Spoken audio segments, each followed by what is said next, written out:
Hello everyone, welcome to Geeker Mag. In today's video, I am going to show you how to make Google default search engine in the Microsoft Edge browser.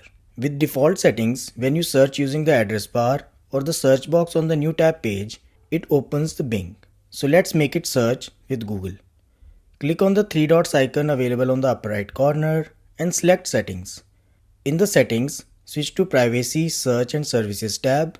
Here scroll down to bottom and select Search and Connected Experiences.